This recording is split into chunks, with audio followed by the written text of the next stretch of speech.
will now hear an address by His Excellency Matamela Cyril Ramaphosa, President of the Republic of South Africa.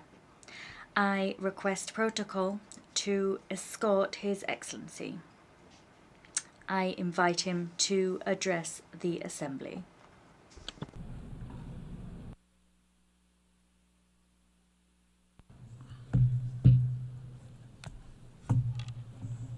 Thank you, Your Excellency, the Chair of the Assembly. We take this opportunity to thank the United Nations Assembly to give us a chance to speak. 30 years ago, South Africa was born as a new nation, equal, united, and free from apartheid. We adopted a new constitution as the birth certificate of our new nation. Our first democratic elections brought the tyranny of apartheid to an end, a system that this General Assembly had declared to be a crime against humanity. In adopting Resolution 2202A in 1966, as later endorsed by the Security Council in 1985, the United Nations was a beacon of hope in our quest for justice. The great wave of solidarity of the peoples of the world, led by the United Nations, turned the tide against apartheid. Today, democracy flourishes in South Africa. We have a progressive constitution, an entrenched human rights culture, and strong institutions. We have laws to advance equality and programs to protect society's most marginalized and vulnerable. We continue to transform our economy so that it is in a more competitive position to create jobs, to attract more investment, and that it should benefit all. South Africa is a party to global treaties on human rights, gender equality, children's rights, refugee protection, and environmental protection. A few days ago, South Africa also endorsed the pact that charts the course for a better future for global governance and towards the attainment of the Sustainable Development Goals. As signatory to the Paris Agreement, we are contributing our fair share towards the global effort and have a just energy transition plan to guide our carbon journey and climate resilient development. Through the African Union, we are working to advance Agenda 2063. We are involved in mediation and conflict resolution across our continent and actively contribute to peacekeeping missions. Our political culture has evolved and it continues to mature. We have just held our 7th free and fair general elections since our democracy, paving the way for the formation of the Government of National Unity. 10 political parties have coalesced around a common agenda for economic growth, job creation, poverty eradication, and sustainable development. South Africa is in a new era, an era of great promise. In what some have called our second miracle, South Africans of all races have rallied behind the Government of National Unity. We are making headway in resolving some of our most pressing challenges. Our economy has started to improve, and investor confidence is on the rise. Our country's prospects look bright, and we look to the future with great hope. The South African story bears witness to the enduring role of the United Nations in global matters. In supporting our struggle, the United Nations affirmed the principles of the UN Charter, the fundamental human rights, the dignity and worth of every person, and the equal rights of nations, large and small. It affirmed the aspiration contained in the Universal Declaration of Rights that we should strive for a world free of barbarous acts that outrage the conscience of humankind. Genocide was declared to be a stain on the conscience of the world, and the world community took a stand against genocide. Apartheid was declared a crime against humanity and a stain on the conscience of the world. The United Nations took a stand against apartheid. These were seen as crimes against humanity then, and they continue to be crimes against humanity now.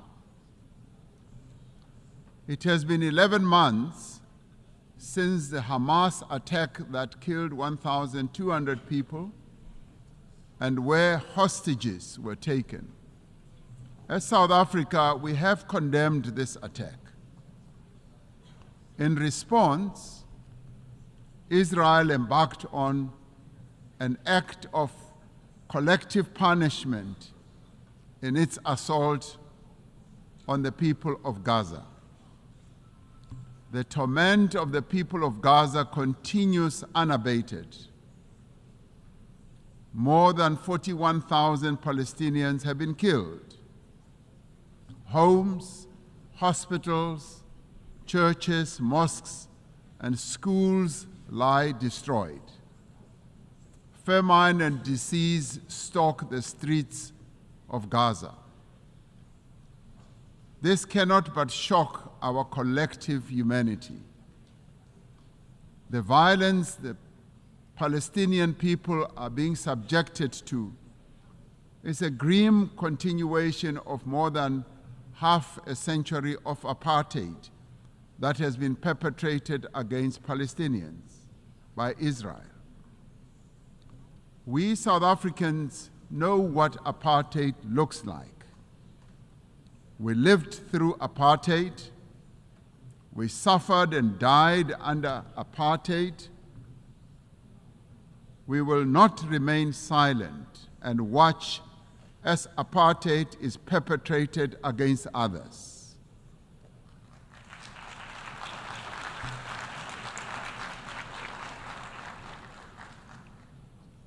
Through the United Nations and the instruments it wields, we must end the suffering that Palestinians are being subjected to.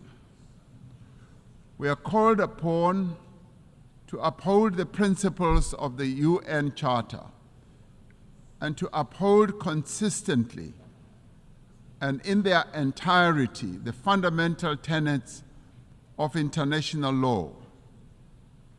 International law cannot be applied selectively. No one state is more equal than any other. In December last year, South Africa approached the International Court of Justice, seeking an order to prevent Israel from committing genocide against the people of Gaza.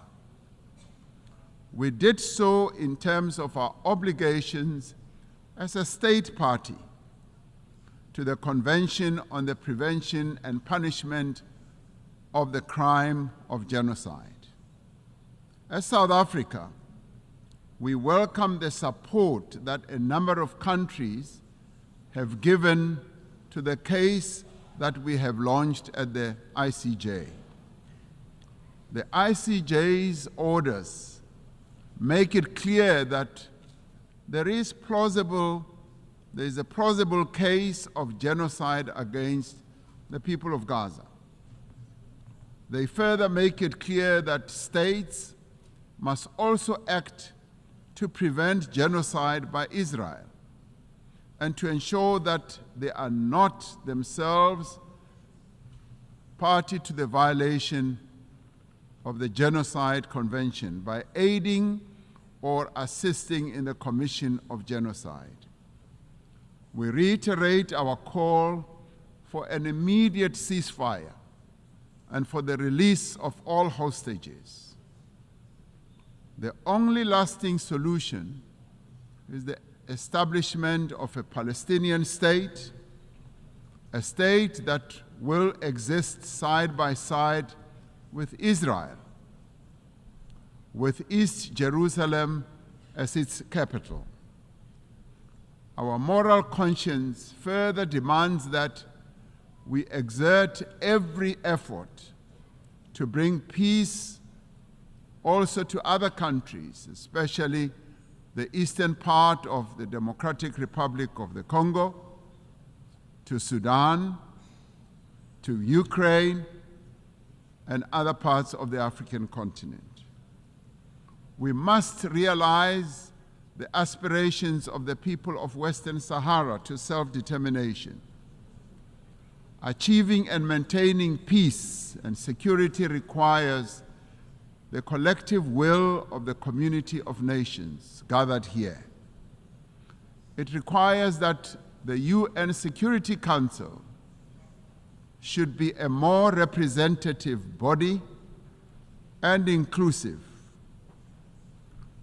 78 years since its formation, the structure of the United Nations Security Council remains largely unchanged. Africa and its 1.4 billion people remain excluded from its key decision-making structures. This cannot continue. The Security Council has not fulfilled its mandate to maintain international peace and security. The UN Security Council must be reformed as a matter of agency.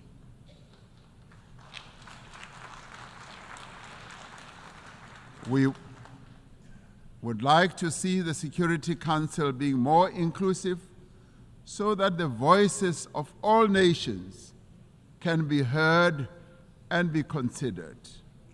It cannot remain an exclusive club of just 5 nations to the exclusion of the many nations in the world. Africa stands ready to play its role in building a safer global order by participating in the work of the UN Security Council on the basis of respect and acceptance.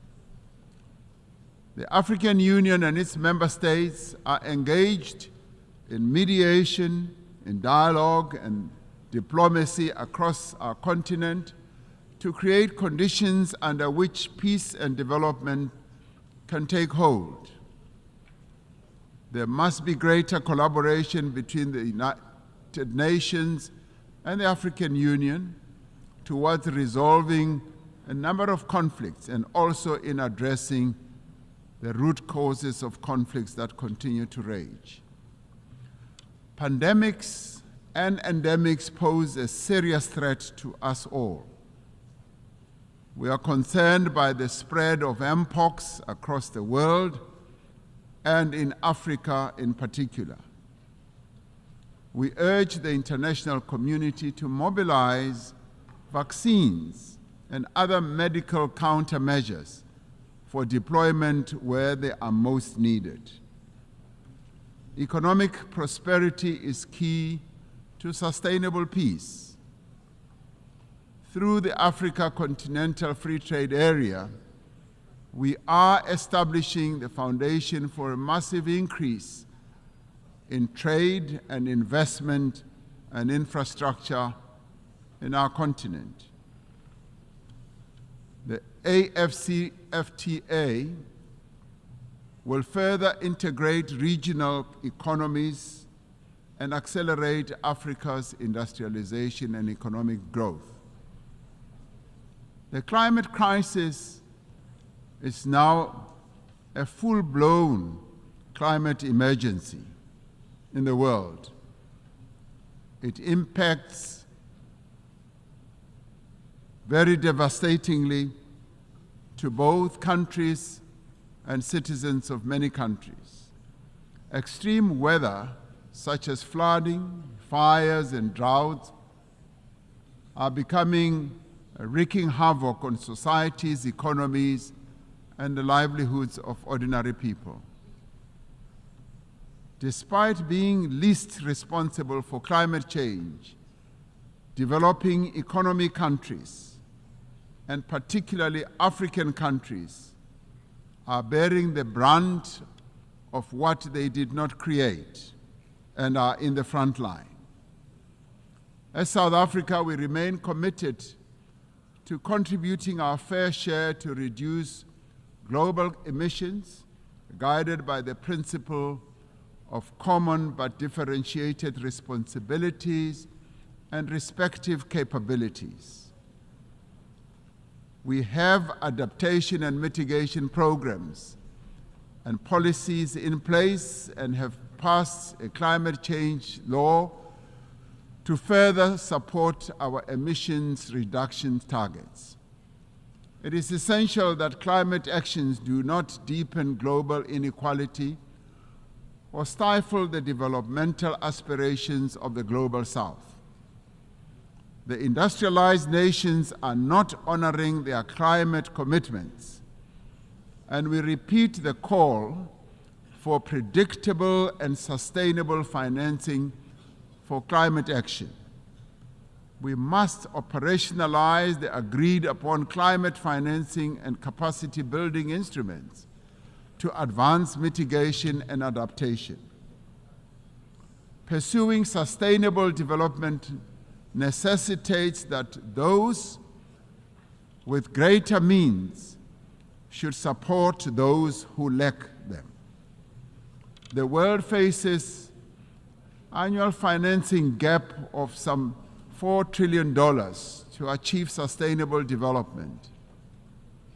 We call on better resourced countries to scale up their levels of support to developing economy countries. Debt is the millstone around the neck of many developing economy countries, stifling their potential and development.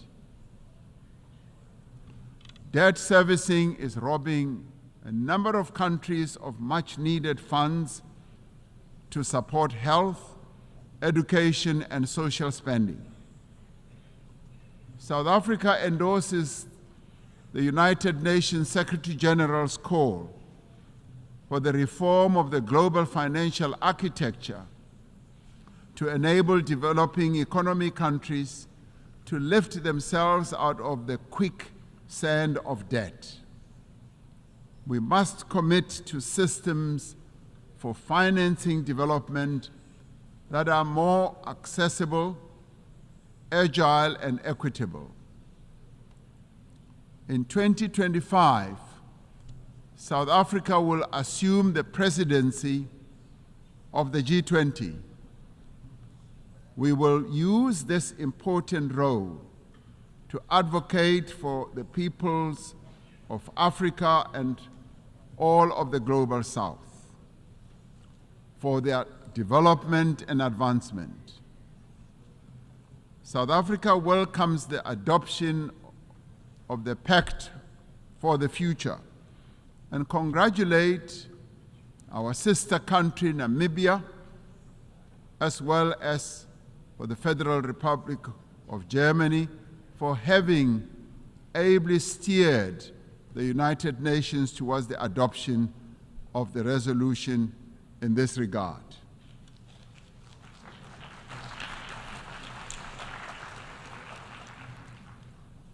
This Pact of the Future is a platform for us to focus on those actions we need to take together to build a world in which the equal worth of every person and the equal worth of every country is recognized and valued. We particularly welcome the commitments to place poverty eradication at the center of all our efforts, and for the Sustainable Development Goals financing gap in developing countries to be closed. The disparities in wealth and development within and between countries is simply unjust and unsustainable. We must continue to strive for equal treatment, for equal opportunity and advancement for all individuals and all nations. The Pact for the Future must reinvigorate international solidarity, like veins that carry sustenance to every part of the body. Solidarity is the lifeblood of human progress. It binds us together to nourish the greater good. It is achieving the greater good for the common good to which we all strive. Through dialogue, through respect for the rule of law, through the advancement of human rights, through cooperation and solidarity, we can and we will be able to achieve a better world for all the peoples of the world. I thank you.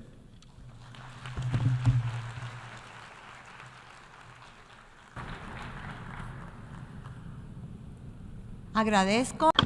On behalf of the Assembly, I wish to thank the President of the Republic of South Africa.